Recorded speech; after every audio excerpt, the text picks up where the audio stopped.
everyone. Welcome back to What the Fertility. Today is super special because Kat and I are in person together, which I feel like never happens.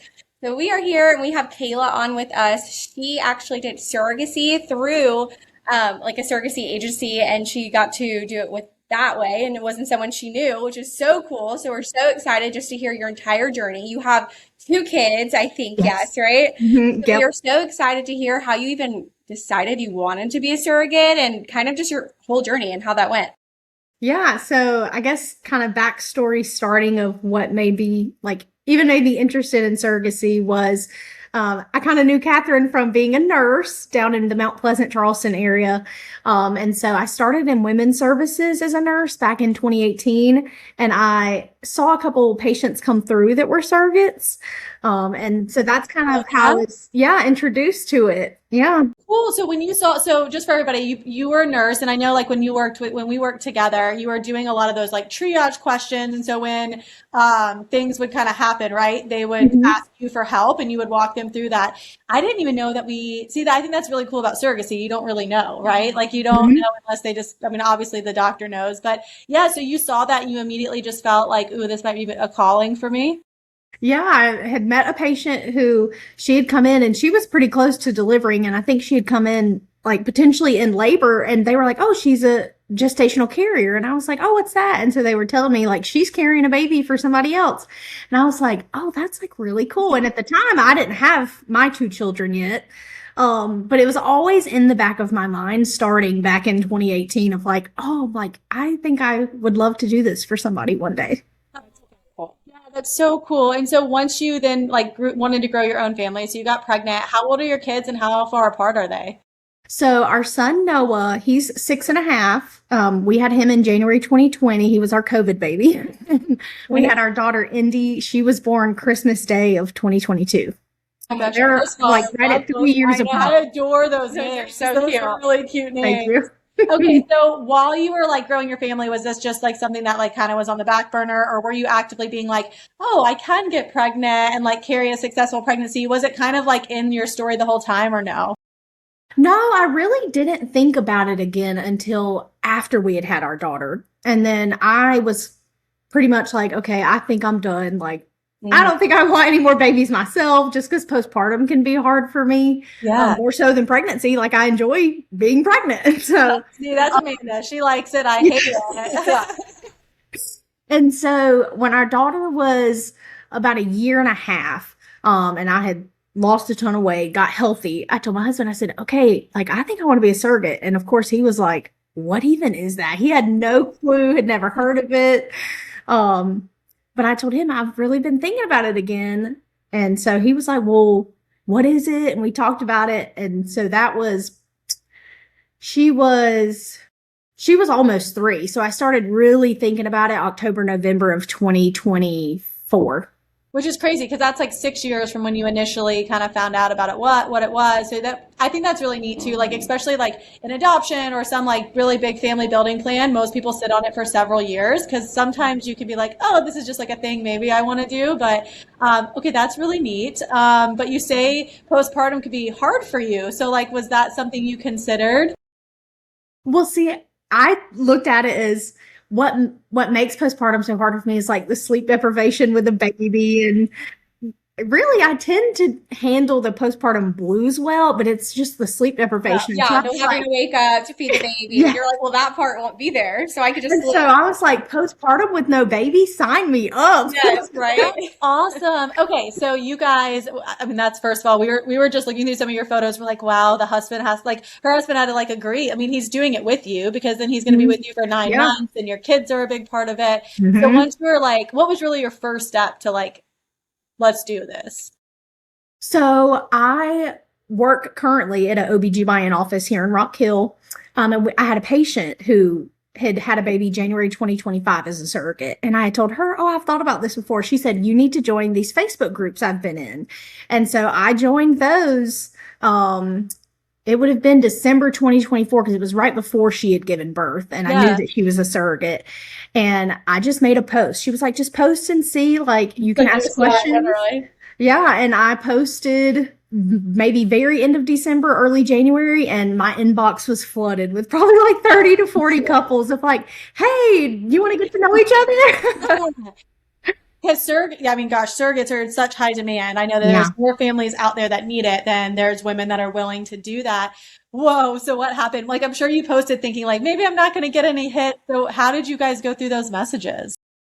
So some people would just say like, hey, do you want to chat, get to know each other? And some people would go ahead and send me like their story of kind of what was leading them to surrogacy. Help! Yeah. And I told my husband, I was like, it's so overwhelming because I want to help all of them. Yeah, like, how do you choose? Yeah, that's so hard. Yeah. I mean, so a big thing for me, like in this journey is just my faith as a Christian. So that drove like me to surrogacy also as well. And so I just prayed about it with my husband and I said, I definitely feel like God will bring the right couple to us. And we seriously talked and got to know like maybe 3 couples because I didn't want to, the more you know, the just even harder it is. Sure. So I really talked to about 3 couples and just obviously my intended parents that I wound up caring for. I told my husband, I was like, something is telling me like, I know it's God and that's who we're supposed to help. Oh, so awesome. Yeah. Okay, so once you decided on her, were you like, I can't do this by myself. I'm going to work with an agency. Yeah, like, I was gonna say, or like a lawyer, Yeah. or like how the legal stuff too. How does that work? Yeah, so I had reached out to a couple surrogacy agencies to basically like apply to be a surrogate, just basically to get like a general approval. And I talked to my IPs at the time and was like, hey, I've reached out to a few agencies and they were like, well, we're open to either doing an independent journey or an agency journey. And we actually wound up doing an independent journey. So I don't know if you know Amanda's story. So yeah, you can Yeah, no, I basically did the same thing just with embryo adoption. So like I adopted embryos from another family. We actually Facebook. Yeah, through Facebook group. The same thing, yes. And we didn't use an agency or anything. And so yeah, we did it completely independent too. Yep. So that was with my intended parents. Once they kind of messaged me saying, hey, we would love you to be our surrogate. And I said, I would love to be your surrogate. From there, it was just going through medical clearance. And then once that was finished, we did the psychological clearance. And then after that, it was legal clearance. And it really, honestly, considering some people's surrogacy journeys, I felt like it moved really fast. Yeah. From the time. Because you say you did it independent. And again, this is with Amanda too. She did all those clearances Yeah, as well. I did the exact same thing. Is that like legal? Is that like a lawyer? Like why do you have to do those things? Or does the OBGYN make it happen? No, so once we agreed to match with each other, we reached out to a local fertility clinic because they actually moved their embryos to a clinic near me just so I wouldn't really have to travel. So we used Reach Fertility in Charlotte.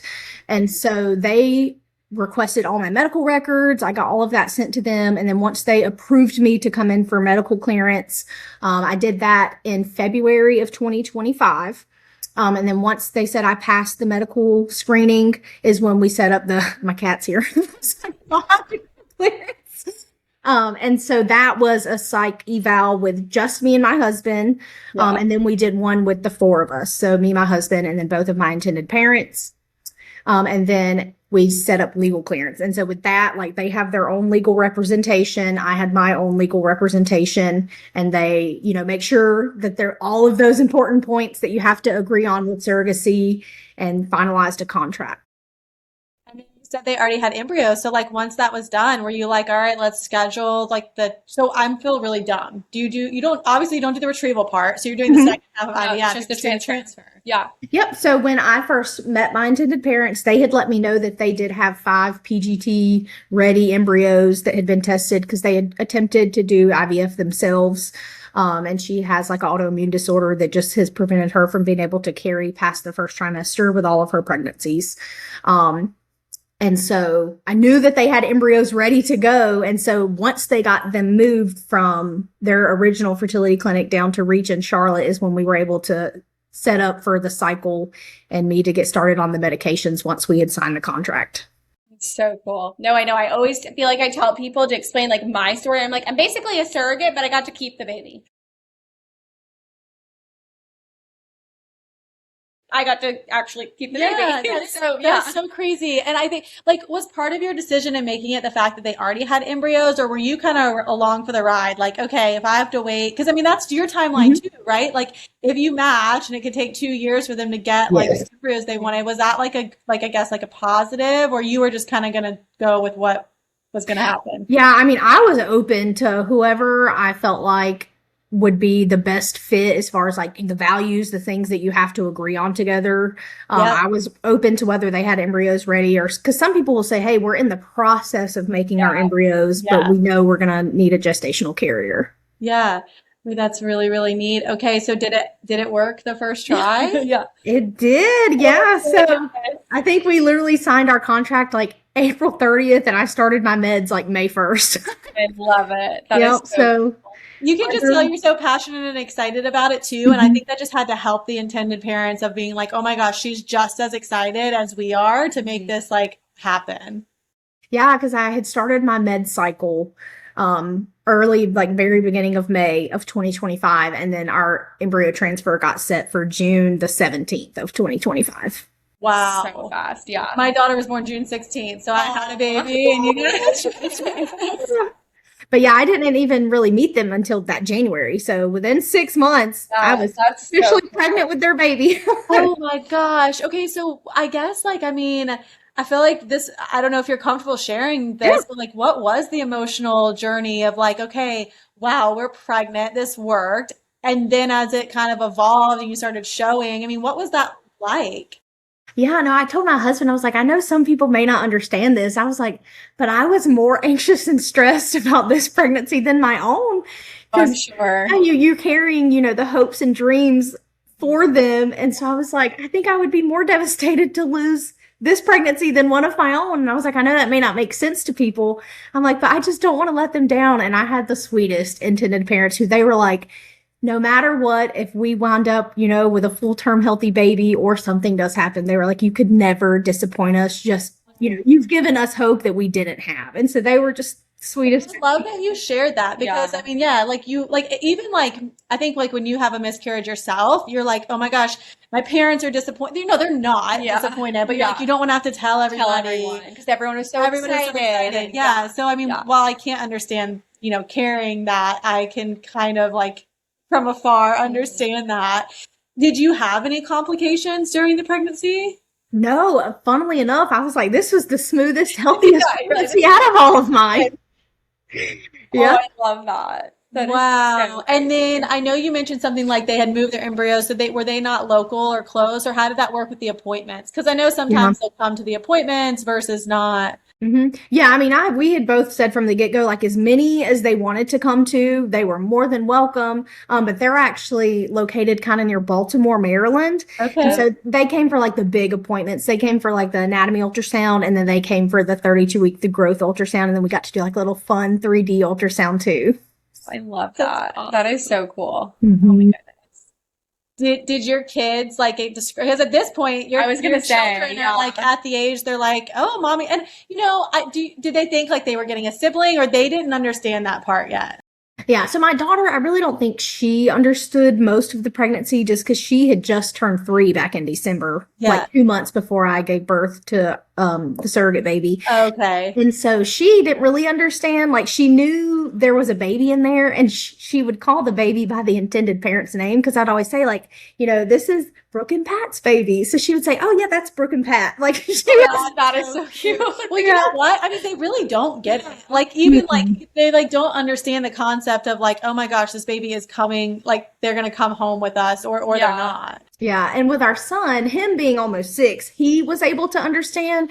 And so like it was so sweet at night. Like he would pray like, God help Brooke and Pat's baby grow strong. And Oh, so wait, he I'm gonna understood. cry. That is so sweet. But he would also have like the cutest questions. Like one night he asked me, he said, well, why did you have to carry their baby? He's like, why didn't they have another Kayla carry their baby? Oh, I love the like innocence. I Of, just explained to him, like, because I felt like God was telling mommy that I'm the one supposed to help them. And so, like, getting opportunities like that just to, for him to grow up and know somebody who, That I did did that. this Really, really Yeah. neat. so that's such a gift too. That's so cool. And then they were there for the birth. Yes. Oh, that was like the one thing I was so nervous about was that they wouldn't make it in time. Yeah. Oh yeah. my So gosh, did you yeah. go naturally, or how did that work? No, we set it up that with it being a IVF pregnancy, they Yes. were like, if you make it to 39 weeks, we'll Yep. induce you. So we knew they could be here, and I Yeah. did. I made it to the 39 weeks, so they were here. Oh my That is gosh. so cool. What a cool experience for them to get to be in the room. Was that, I'm sure, I can't even imagine how emotional that was. Like Oh, you yeah. actually gave birth and then like the intended like parents like got to hold the baby and like, Mhm. oh, I can't even like, I could just picture it in my head. That's Yeah, it was so surreal because, like, obviously, like, I know there's a baby in there. I know I have to give birth, but I'm like, this is their baby. Like, this moment that you've waited for months is finally here, and it's still just so surreal. Like, we say to each other now, like, we can't believe, like, you had him. He's yeah, here. yeah. You were just like such a light to be so, you can tell how excited you are for all of it. And I guess because you had 2 children prior. Mhm. And again, these are like really personal questions, Yeah. but No, like you're even good. from the birth with your 2 versus this birth, I mean, Mhm. obviously it was different, right? Mhm. Emotionally and physically. Yeah. How did, I think that's probably what a lot of our listeners are so curious about, probably as the intended parents, I right? think that's like a fear. Like I would always be so nervous that the surrogate would feel like, because like for me, for instance, I basically was essentially the same. Obviously, I went into it knowing I was going to keep the baby. Mhm. I had the whole pregnancy. He was like my baby. Yeah. I feel like it's such like a mindset that like I'm sure is like people get nervous of like Yeah, I think you could bring a lot of value of just sharing your real raw experience during like the Mhm. delivery and emotional piece, the days following, weeks after, just because people listening are probably like, okay, I want to do gestational care, or I want to do surrogate, but this is like a big piece that is just unknown because I don't think Yeah. people talk about it. Yeah, and of course, I think that was one of like the biggest questions I would get while I was pregnant when people would find out that I was a surrogate is they would like number one question is, you know, do you think you'll be sad about giving the baby up? Yeah. Like, do you not want to keep the baby? And I just told them, like, I think when you know going into it, like, this is their baby. Yes. And I think you have to have the heart behind it of like, I'm just so excited to see him in their arms. Like, that's, Yeah, like you're serving that Yeah. whole year, you were serving like Yeah. a big purpose, and your Yeah. purpose wasn't to be the mom to that baby.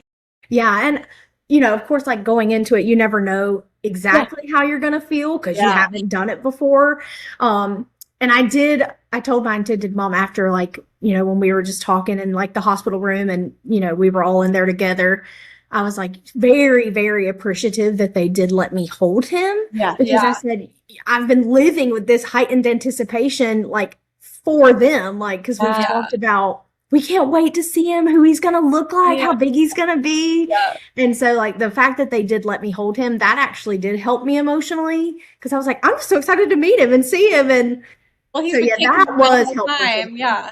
Yeah, I do think I would have struggled more if, like, I wouldn't have seen him or held him but even just getting to finally meet this little person that they've been praying for years, I was like, And thank you, Lord. am I right to know that I think of just last week you saw him again? Did he turn 1? Is that right? So we went to celebrate. So another crazy thing during this journey was when I was on my med cycle, they got picked by a birth mom.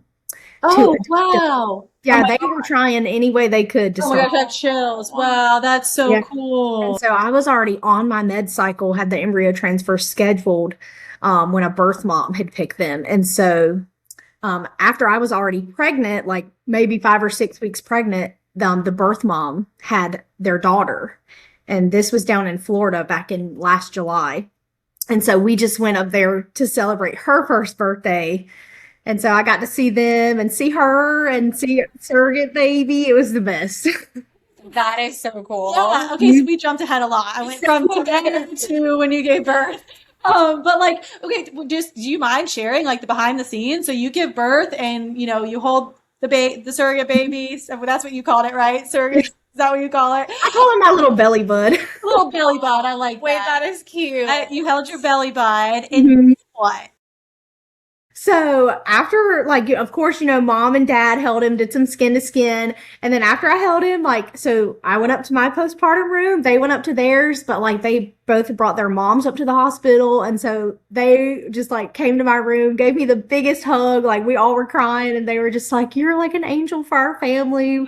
You're going to be part of our family forever. And they're sweetest. And so we got to hang out. They stayed in South Carolina for about 6 days after he was born before they went home. And, they had me and my family come over and my kids got to meet their little Billy Bud. And so that was so special.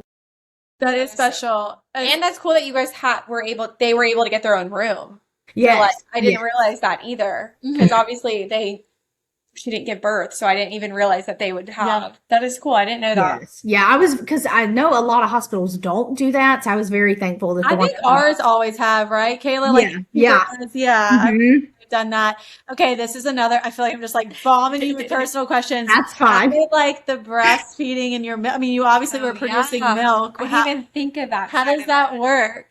Yeah, so one thing that they, ask you when you're doing your psych eval is, would you be willing to pump? And they ask the intended parents, like, would you want her to pump for you?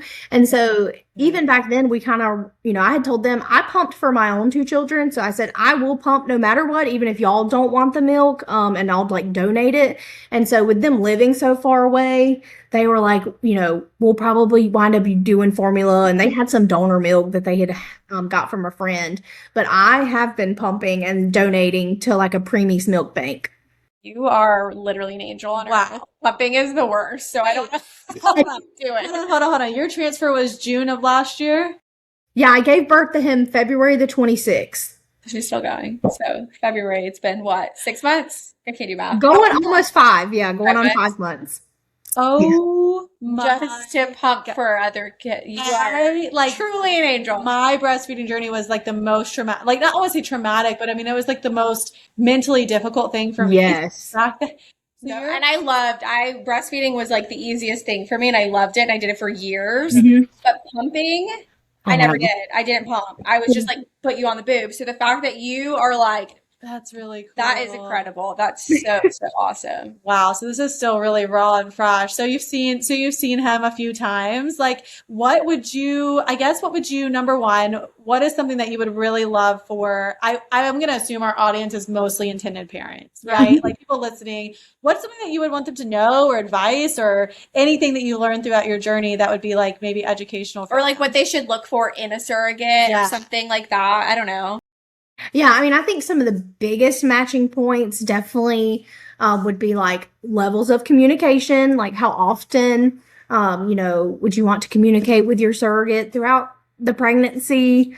And, or do you want to be able to come for visits? Definitely delivery discussions, like who is the surrogate comfortable being in the room? And then obviously termination views, that's a huge matching point is, if there is something wrong with the pregnancy, definitely have to agree and on those views. So I think those are like the biggest matching points as far as like legal clearance and just having the same values for it. But yeah, I think definitely matching with somebody who, if they want to keep a relationship after the journey's over, or some people don't necessarily want that, and that's okay. So I think just whatever people's preferences are. Do you remember the name of your Facebook group? I know there's one. I had joined 2, and one of them literally was just like USA Surrogacy, and the other was called Christian Surrogacy. Okay. Oh, that's really cool. That's so fun. I feel like people that have listened to your story have matched like through your Facebook page. And there's like thousands of people. I'm like, this is crazy that this is like still working for people, which is amazing. I love it. So are you done? Like, would you ever do it again? Like, well, yeah, the second most popular question I get. They have more than one embryo, don't they? Like left? Or, so I didn't know if when you like sign your contract if you were wanting to do like more than one. Yeah, no, I think like they both come from 2 children families. So I think they're trying to decide. I know my intended mom has said like she would love to try to do like, one more journey, use at least one more of their embryos. Yeah. But I think that's something that would probably be a little while since they have 2 babies, 1 and under right now. Yeah, that's true. Insane. That could be a blessing in disguise too for you. Like if you, maybe change. Yeah, but no, I definitely would be open to doing it again. I told my husband like I will help as many families as I can. Oh my god! And it's like so sweet. That is so sweet to have that like pull in your heart, and at the same time, I mean, every pregnancy is like really it can take a toll on your body. So, for example, I mean, gosh, you're 6 months out and you're still every single day. I don't want to say dealing, but you're still like living through like pumping and all that kind of stuff. Yeah. Oh my gosh, I had a question and now I forgot. Okay, you said you would do it again. Oh, your husband. How has all of this been for him and for the kids? Yeah, no, I think at first he actually just walked in here now. At first, with him not even really knowing what it was, I think, he was very much like, "Well, are you related to the baby?" And so explaining him like, "No, Yeah, fair is this our baby?" I would say that's the most guy question, but honestly, I think a lot of people just don't get it. Mhm. And I think, is that kind of why they switched from using the word surrogacy to more so like gestational carrier? Is that like maybe some of the terminology? Yeah, that seems to be because a lot of the times they still say if somebody is you have your gestational carrier who is not biologically related, and then they still use the term like traditional surrogate, meaning Which is like actually your egg. Yeah. Yeah. Which is crazy. Yeah. It's so crazy. But no, he definitely, I think he's kind of left it up to me. Like if we pray about it and we decide it's something we want to do, whether it's with the intended parents we did have, or if we just meet a new set of intended parents who we feel like we need to help them, try if we can. So It's so incredible. Your whole entire journey is so cool. And I love that you matched like on Facebook too, because I'm like, it's literally the same as me. So I love that so much. Oh my goodness. Well, everything you've done for this family is incredible. Thank And you. it's such a gift, truly, you are. Because not a lot of people can do that, what you've done. So thank you. Yes, I tell people it truly was the best experience. Like I couldn't have asked for it to go better or more, like to be a more smooth journey. So I was very blessed by that. Well, thank you for sharing your story. Is there anything else? I mean, do you share your story publicly or openly where listeners could, connect with you and ask questions? Is there a platform you do that on? Not necessarily a platform. I feel like just in everyday life, like anytime I've met people or like people who knew I was pregnant would say like, "Oh, congratulations." I'm like, "Well, actually, it wasn't meant for me." So, because so many people are like, "Oh, like I think that's something I would love to do one day." So I love talking about it. If people have questions, I'm truly an open book. I don't find any question offensive. I love it. Well, thank you so much. We will, because I actually found out you did it through your Facebook. So in our show notes, I'll kind of just share that if someone wants to reach out to you, ask questions, if that's okay. Absolutely. Well, thank you so much, Kayla. We really, really appreciate you sharing your story with us today. And we cannot wait for everyone to learn a little bit more about surrogacy from the surrogate. Really, we haven't done that yet. Thank y'all.